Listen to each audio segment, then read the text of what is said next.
Hello friends, and welcome back to my channel. Today I am excited to show you this video. We are going to paint a very easy, beginner friendly night sky. I am really looking forward to this. I've been trying to brainstorm on some of the things that I can show you. And there goes my birds. Life wouldn't be the same, right? Anyway, now that I got them all upset, we are gonna do, I am really looking forward to this, but we're gonna take some ultramarine blue. I need to remember my colors. I switch back and forth sometimes, so this way I know where my colors are. But I'm going to go ahead and take some ultramarine blue because I want to take this for the lighter areas, and I am using, because this way I would get in the comments, this Canson Montvale watercolor. It's not very much. It's a 5x5 by 8.5, and I am trying to keep supplies cheap. You can use what paints you have. The brand really don't matter. I am using up my Danielle Smith. I want to use up the paints that are in this palette, so then I can move on to a different palette, because I want to use this one for mix and gouache. So, and then I'm going to take some of this Ender Throne blue. It's a darker color, because we're going to want that. And then I want to mix up a little bit of probably a little deeper purple. I don't have Moon Glow on this palette, but if you do, that would be good. But I want a dark, deep purple. Okay, there. Because I want a little bit of purple in the sky. So we're going to begin with the sky first. And I'm going to start with some of this blue. And I'm just going to kind of splash it on. Because what we're going to eventually do is somewhat unwet. But we're going to go ahead and begin with this blue color. And I put a piece of washi tape for our horizon line. And we're just going to take this down. And then I'm going to add some of this blues, this purple in here, to this blue, and it's going to add a really nice effect when it's all done. Putting some here in the middle, going back to some more of the ultramarine and putting that in.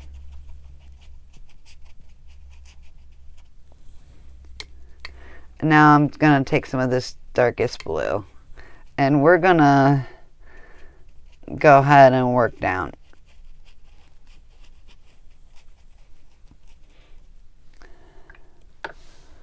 It's going to give the sky just a really nice overall effect. Now taking some more of the ultramarine, because as we go towards the horizon, we want to lighten the color. And just working it down, taking some more of that ultramarine blue, working with the pre-existing wet paint.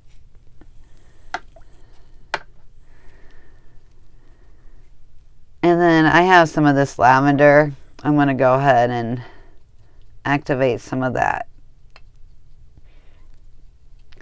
And I want to go ahead and mix it with some of the ultramarine blue for down here.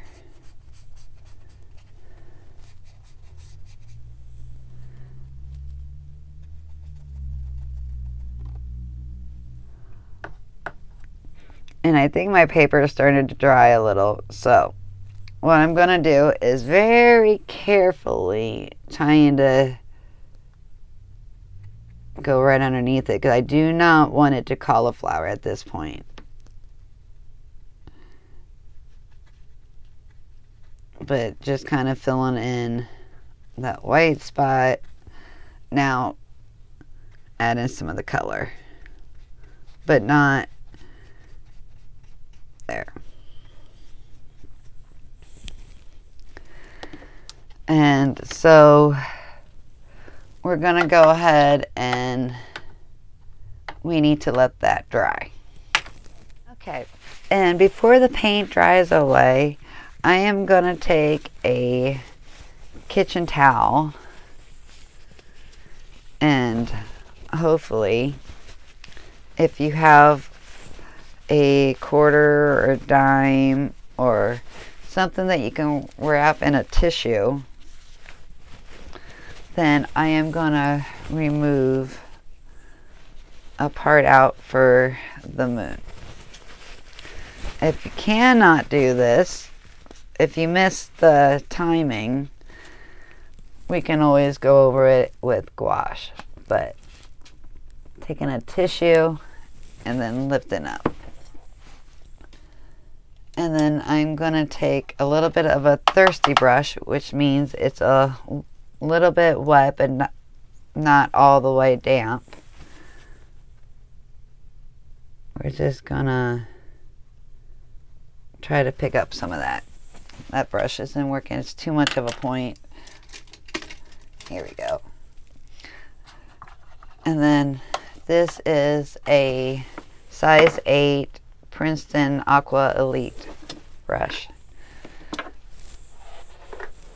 So just taking that slightly over here.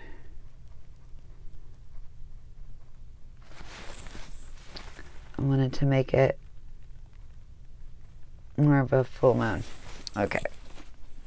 That looks really cool. So we're going to go ahead and finish letting this dry, and then when we come back we'll add some more finishing touches. Okay, it's dry and we're going to come back, and I like how the sky turned out, except for this little area right here which I was concerned about. It did cauliflower, so that's okay. So what we're going to do is the next thing, what I would like is I'm going to go ahead and you can either make your own, or I am going to take some of this black here, or this gray. I believe mine is Jane's gray, but if you have a neutral black, or not neutral black, but neutral tint, a Payne's gray, any of those type of colors is gonna work. So we're gonna go down and we're just gonna pull this color down at this point, because it's gonna make it like it's in the distance, and that's what we want. So we're just gonna pull that down. And then we can go ahead, and if you want to make it darker, I want to add a little darks here and there just to give it a little bit more texture. And you could drop in a little bit more color. So I'm going to go ahead and just maybe add a little bit of this purple, because you know the moon could be glowing on it, and then going back to some more of this and just taking it. We're just gonna give it a real nice effect.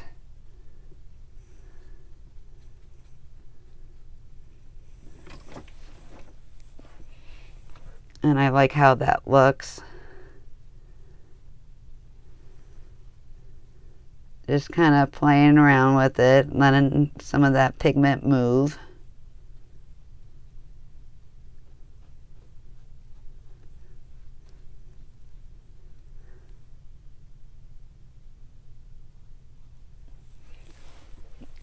then we're going to go ahead and now let that step dry.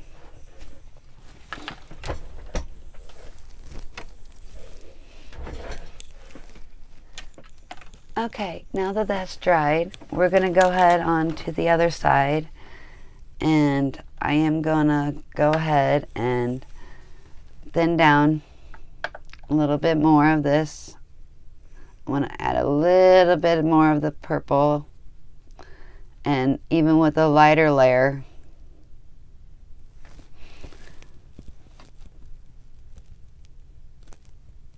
we're going to come through and go on the back side to make it look like it's even a more distant cliff. Add in just a hair more of the darker gray, and then I want to take some of this lavender and mix it in. And we're just going to put that right behind the other mountain cliff type deal. I would say probably distant mountains.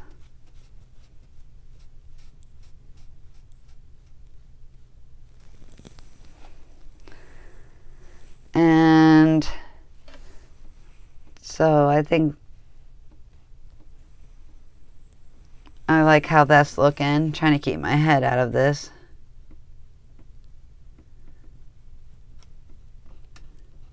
And just kind of moving this down and around. Just kind of blending and playing around with it. Okay, so we're going to go ahead and let this dry. And then we're going to go ahead and then do the bottom half.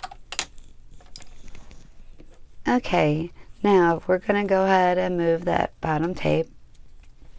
And as you can see, the mountain here looks like it's further in the back. And so now we're going to go ahead and do our water. And I am going to take that 1/2 inch flat brush we've been using. Mine I got from the Hobby Lobby.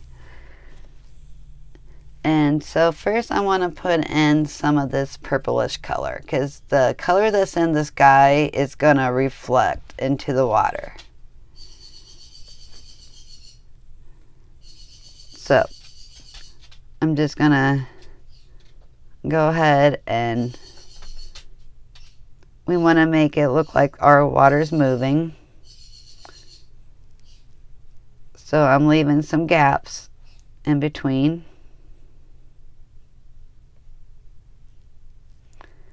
And kind of looking at the pattern of our sky a little bit.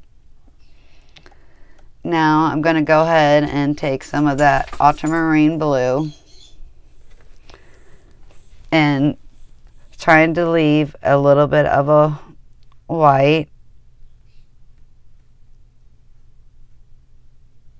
We're just going to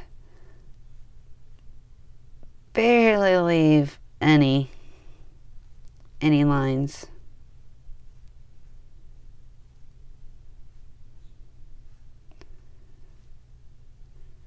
And as you're doing this, you just want to mindfully breathe and relax.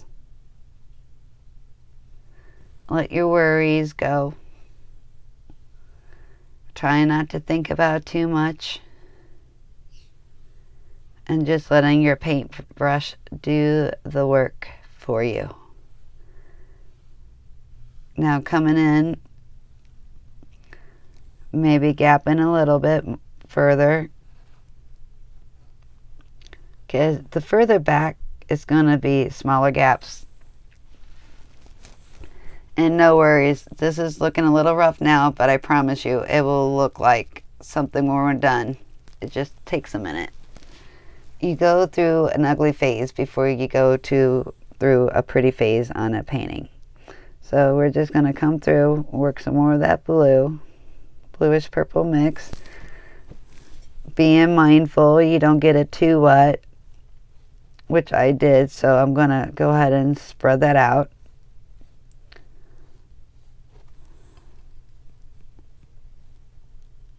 Adding a little bit more of that ultramarine. Taking it a little bit into that purple mix. So making it a bluish purple. Coming back through. Because the key with movement, I'm finding in the water, the way I do my water, is quite a bit of layers. Because in quite a bit of colors, there's, in water, it's not just one color. It's quite a bit. Mixing it through with this purplish we had put in here. And working our way down. Filling a little bit more on the edge. And pulling it out. Same thing, we're going to go over here. Taking some more of that blue. Some of that purple. Pulling it out. Going a little bit faster. Just not trying to think about it. You get thinking about it, your brain wants to put it into a pattern. It's natural. But we don't want that.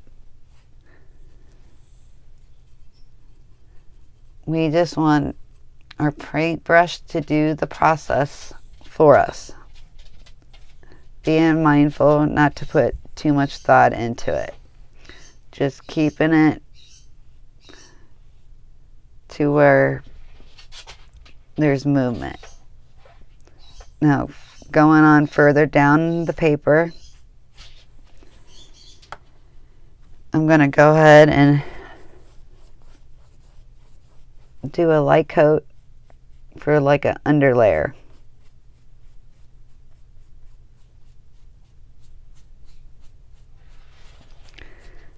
And then moving the lines through.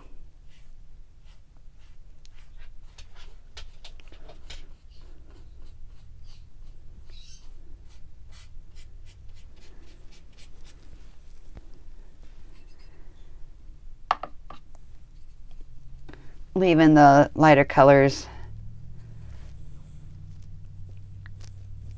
towards the front.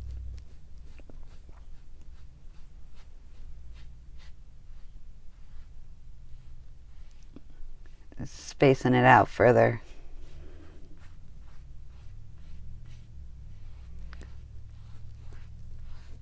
Now trying to make some X's for the movements up front.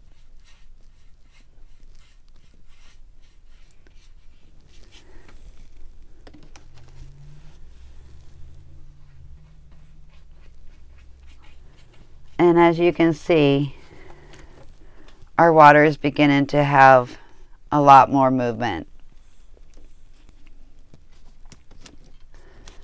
Now, when this dries, we'll go ahead and we're going to put in another layer. But keeping the colors on the lighter side. So we're going to go ahead and use some of this lavender. Need to get enough water to activate it, but not too much. Just kind of swirling the colors we have on the palette.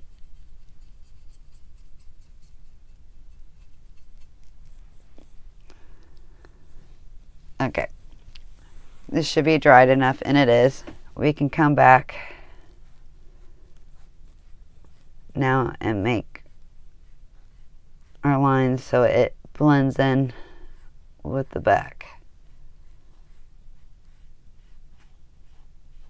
Kind of going straight across.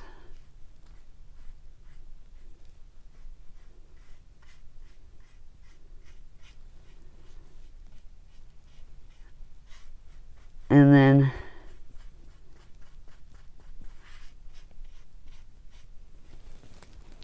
then down. I want to add, that looks kind of funny there like that, so I'm going to add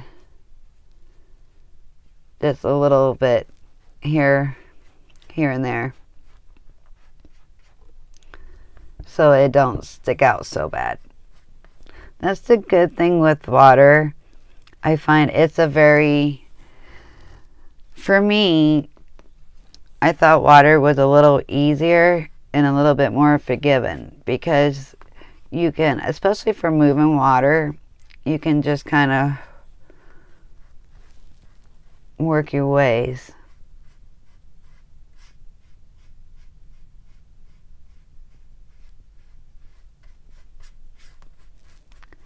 To having just a really nice layers. And then we're going to go ahead and let that dry, and then we will do the last finishing touches to it. Okay, so now for the last finishing touches, what we're going to do is I want to add now the reflections into the water. I'm going to take a little bit, just a smidge of this darker gray color, and we're just going to go, and that's too much because we don't want it to be too bright,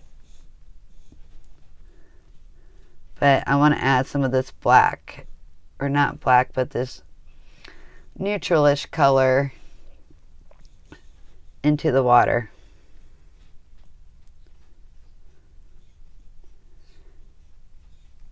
Just to give it a sense of reflection. And then same thing on the other side. Just add in a little bit. Not making it as dark.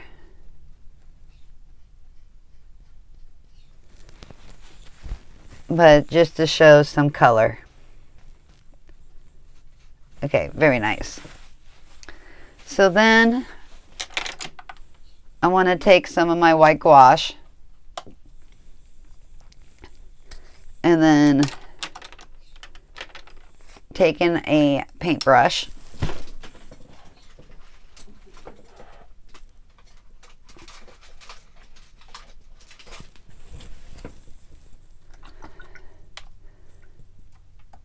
and I'm using a different one. I'm using a Mozart size 6 round, and the reason why I am opting to use this is because gouache is a little chalkier and it can sometimes damage your watercolor brushes, so I am opting out of that.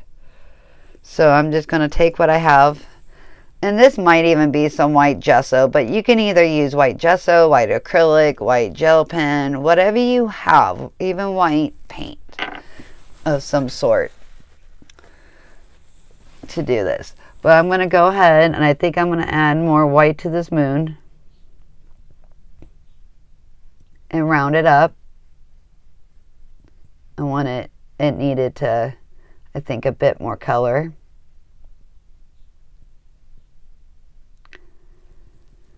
And then I'm going to put a little bit of a reflection down below. Get in some more of this white. And I believe this is gesso because it seems to be a little harder to wet than actual gouache would be. So keeping that in mind, I'm going to go ahead and add the reflection. So just a little line.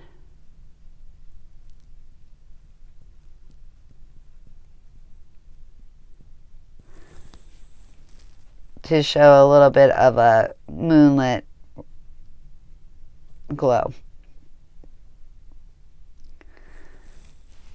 Just a little bit.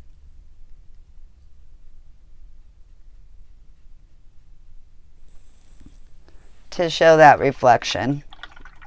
I think I want to make this moon a little bit rounder.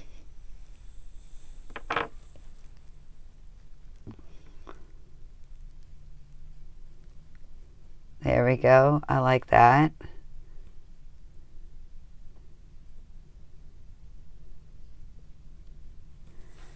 Looking nice. A little bit more down here.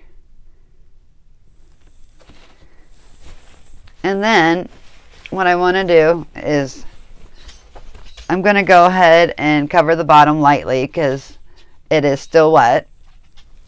I'm going to go ahead and try to get this to a little bit more of a water consistency.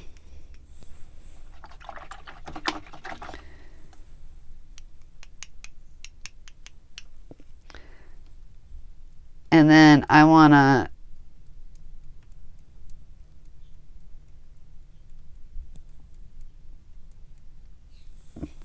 add some stars. And then I'm just gonna lightly, because some of these are a little bit darker than what little bigger than what I would have liked, but it's okay. Just add a bit more. And then kind of smoothing this out.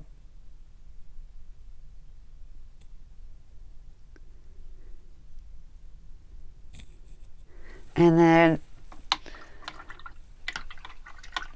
we can let that dry, and then when it dries, we'll come back and remove the tape. Okay, now that the tape is dry, we would do the big reveal. This is my favorite part. And I use washi tape, so it's gonna come right off, especially with using the heat gun.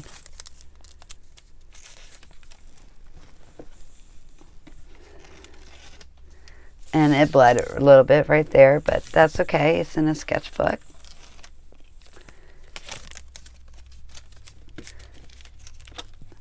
And so here is our very beginner, very easy night sky. Thanks for watching, everybody. If you like what you see, please like and hit the subscribe button. Thanks, and have a blessed day. Bye.